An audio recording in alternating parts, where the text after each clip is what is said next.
অনেকেই এটা ভেবে বাড়িতে স্পঞ্জ কেক বানায় না যে বাড়িতে নাকি ইলেকট্রিক বিটার লাগবে স্পঞ্জ কেক বানানোর জন্য। আমি বলছি শুনুন, ওসব কিচ্ছু লাগে না। সাধারণ আপনাদের বাড়িতে ডাল কাঁটা অথবা এই যে হ্যান্ড হুইস্কার যদি থাকে, ওটা দিয়েই সুন্দরভাবে বানানো যাবে।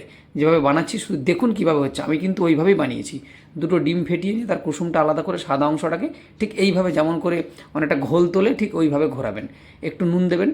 তারপরে এখানে আমি আস্তে আস্তে করে চিনির গুঁড়োটা দিচ্ছি আর ঘোরাচ্ছি।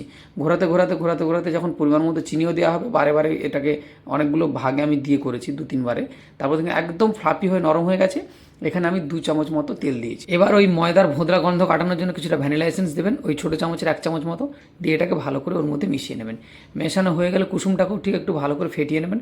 ফেটিয়ে নেওয়ার পর এবার আমি এখানে ঠিক 1 কাপ মতো ময়দা দিচ্ছি। ময়দাটা কম দিতে হবে। আর 1 চামচ এখানে দিচ্ছি বেকিং পাউডার, অল্প একটু বেকিং সোডা। তারপরে এখানে ডিমের কুসুমটাকেও দিয়ে আস্তে আস্তে এইভাবে কাট অ্যান্ড ফোল্ড করে করে করে করে ভালো করে মেখে নেবেন। যদি একটু লাম থেকে যায় বা কিছু থাকে তাহলে কিন্তু এটাকে ভালো করে একটু হুইস্কার দিয়ে করে নেবেন। ব্যাস হয়ে গেল। এবার একটা মোল্ডের মধ্যে বাটার পেপার লাগিয়ে দিন। তারপর পুরো মিক্সচারটার মধ্যে দিয়ে দিন, দিয়ে একটু ট্যাপ করে নিন, তাহলে ভেতর এয়ারটা বেরিয়ে যাবে।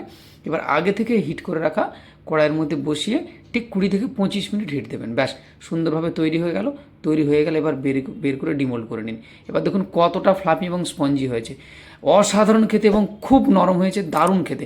মানে আপনার একবার বানালে মনে হবে যে দোকানের কেকের কাছে ফেল। একবার অবশ্যই বানান, আর এইভাবে বানান। আর ময়দার পরিমাণ